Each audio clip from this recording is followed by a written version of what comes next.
What's up, everybody, and welcome to the channel. As some of you know, I've been doing a couple accessory mods here to the 2nd Gen Ram mud truck to show truck project build that we have attached here to the channel. And with the accessories, I figured I'd just go ahead and put an auxiliary fuse box in.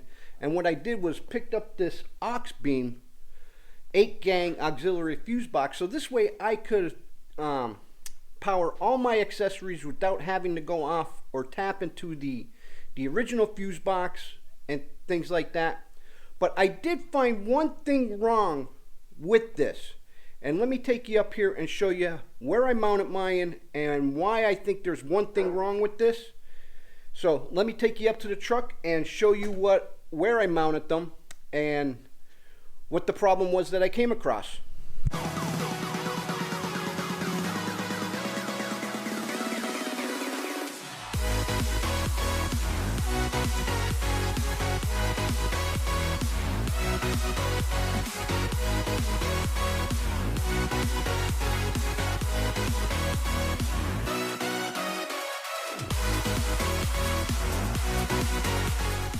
So right here on the truck is where all my electrical stuff is. You have the original stock fuse box right there for the engine, and inside the engine inside the passenger compartment is where the other fuse box is. But here's where I put my Auxbeam 8-gang auxiliary box here, and you can see it right here.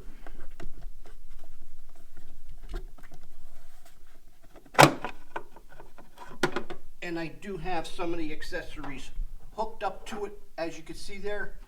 But a lot of people mounted them on top of their fuse box next to the battery. And I had a problem with that because I wanted to keep it nice and clean. And the problem I had was the cables that they gave you to hook everything up, because I'll show you where I have the circuit breaker here in a minute. And here are the cables that they give you, and they are just way too short to be able for my application to put the auxiliary fuse box where I wanted it. So what I did was went out and got some cables made, some more battery cables made, so this way I could finish putting the install here on the box. I'd like to thank the guys from NAPA, Dallas Auto Parts Store here in Dallas, PA, Tyler, Paul, and Ken for helping us get these cables all made up. They did an awesome job on soldering these cables, so I'd like to thank you guys for helping me out getting this this mod complete. But the reason why I needed the longer cables was because I'm going from there and I'm going to run the power cable down along the fender, and as you can see down through here, and down here is where I have the circuit breaker at, right there. And what that circuit breaker does is, if you want to cut the power to the auxiliary fuse box, you can. And all you have to do is just pop this cover off, and you hit the button, and it'll kill the power to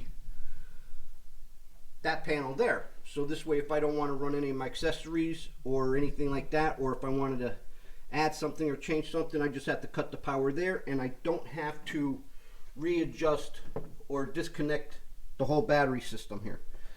And then I have to run from this circuit breaker back over to the battery, which I do have the battery out, and the same thing with the ground. The ground will run from up there down along, down through here, and then up along to the battery.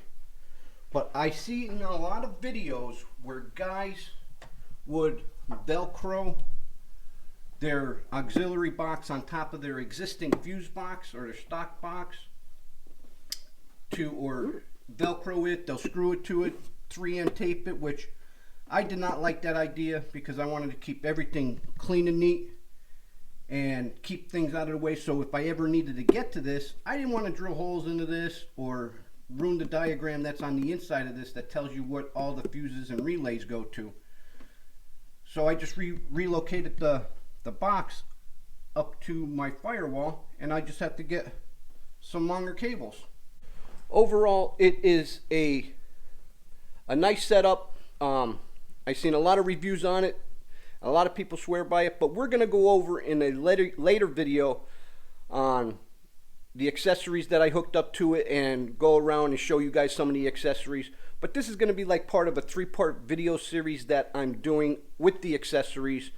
If you follow the channel, you'd have a clue on what some of the accessories are, or you should know, because I did the videos of them, of the installs on some of them and things like that. But I just wanted a little bit bigger switch panel. This way I could run all the switches off of one little panel inside the cab, which this seems to be the best option, and your bang for your buck, this seems to be the best way to go. But like I said, the only thing I wish that Auxbeam did was give you longer cables, so this way you could have a little bit more options to relocate the fuse box that they sell. If you guys have some other way of how you guys hooked yours up, comment down below, because I would love to go over to your channel and see how you guys hooked yours up. But I just wanted a nice clean appearance, so it looked like it belonged in here and not something just thrown on top, velcro 3-taped in, or drilled to another existing fuse box, so this way it ruins the diagram underneath there. I just didn't want that, and I just wanted to keep it all clean and neat, and the wires all hidden and nicely tucked away. Well, that's about the only thing that I found wrong with the Auxbeam 8-gang auxiliary fuse box system. But if you're new to the channel, hit that like, comment, and subscribe button. Ring that notification bell so you guys can stay posted when we do videos like this, and so you guys could see me testing the system out. I'm going to go over, once I have all the accessories and the wires run, I'm going to be dropping a video on how I wired them, how I hit some of the wires, and we're going to go over some of the mods that I have hooked up to the Auxbeam 8-gang fuse box system. If you didn't like this video, well, maybe in the next one you will. Till next time, I'm Joe. Driving trucks and hunting bucks is how I roll it. Wicked Fabz!